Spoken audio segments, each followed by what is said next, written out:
మార్గస్థ సర్వ ఆపద్వి నివారిణి అని. అందుకని ఒకవేళ తప్పుడు మార్గంలో వెళ్తున్నా చిన్నపిల్లాడు దీపం దగ్గరికి వెళ్ళిపోతుంటే తల్లి చేయిపుచ్చుకుని వెనక్కి లాగుతుంది. అలాగా అమ్మవారు ఖచ్చితంగా కాపాడుతారు. మనం చేయాల్సిందల్లా ఏమిటంటే ఆ చేయి పట్టుకోవడం. మరి ఎలా ఏడవాలండి రోజు అమ్మవారి దగ్గర? దురదృష్టవశాత్తు మనకి ఏడవడం కూడా రాదే అంటే దానికి శంకరాచార్యుల వారు ఒక స్తోత్రం ఇచ్చేసారు. ఈ స్తోత్రం చదువుకోండి రా బాబు. రోజును చదువుకున్నారంటే కనుక మీరు మీ ఆధ్యాత్మిక జీవనంలో మీ సాధనలో చేసే తప్పులన్నీ అమ్మవారి ముందు ఒప్పుకున్నట్టే ఆ తల్లి సరిచేస్తుంది అని.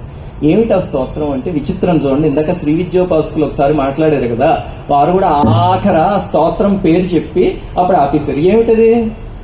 దేవి అపరాధ క్షమార్పణ స్తోత్రం. ఇంత ఇంట్రడక్షన్ మీకు చెప్పింది ఎందుకంటే ఆ స్తోత్రం యొక్క గొప్పతనం ఏమిటో తెలిస్తే కనుక అప్పుడు ఆ స్తోత్రం చదివితే మనస్ఫూర్తిగా చదవచ్చు. మీలో దేవి అపరాధ క్షమార్పణ స్తోత్రం వినే ఉంటారు. సామాన్యంగా లలితా సహస్రనామం సౌందర్య లహరి ఇది వచ్చిన వాళ్ళకు వస్తుంది. నమంత్రం నోయంత్రం తదపిచన జానే స్తుతి మహో అని ఉంటుంది. అది మీలో ఎవరికైనా వస్తే చేతులు ఎత్తండి ఒకసారి. సంతోషం. కొంతమందికి వచ్చు.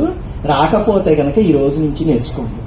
ఆ స్తోత్రానికి అద్భుతమైన అర్థం ఉంది. అసలు అది తెలుసుకుని చదవగలిగితే ప్రతిరోజు రాత్రి, ఇప్పుడు చూడండి మీరు, ఇప్పుడు వేసవి మండిపోతుంది, మధ్యాహ్నం ఎండలో ఎక్కడికో బయటికి వెళ్ళొచ్చారనుకోండి, వచ్చి చెమట పట్టేసేసి బట్టలన్నీ చెమట అయిపోయి సాయంత్రం వెళ్ళి హాయిగా చల్లటి నీళ్లలో స్నానం చేస్తే అబ్బా ఎంత హాయిగా ఉందిరా అనిపిస్తుందా?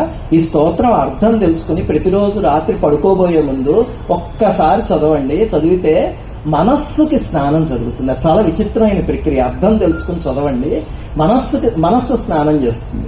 అందుకని ఆ స్తోత్రానికి అర్థం ఏమిటి అనేది ఈరోజు అమ్మవారు ఎన్ని శ్లోకాలకి చెప్పిస్తే అన్ని శ్లోకాలకి చెప్పుకుందాం. ఆ స్తోత్రం మీకు ఏ స్తోత్రం పుస్తకాల్లో అయినా దొరుకుతుంది.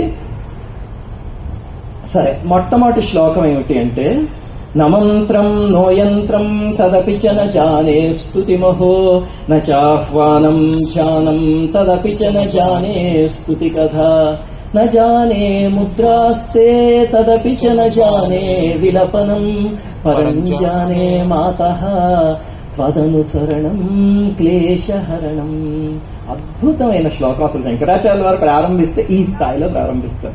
ఏమి చెప్తున్నారండి ఇందులో? శంకరాచార్యుల వారు రాసిన స్తోత్రం ఏం చెప్తున్నారో వినండి. చాలా విచిత్రంగా.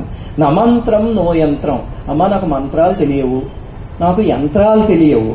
తదపిచ న జానే స్తుతి మహో. నాకు స్తోత్రాలు తెలియవమ్మా. ఎవరికి తెలియట? శంకరాచార్యుల వారికి స్తోత్రాలు తెలియట.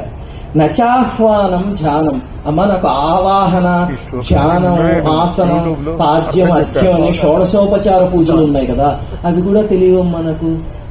తదపిచన జానే స్తుతి కథ. స్తుతి కథ అంటే పురాణాలు అలాంటివి.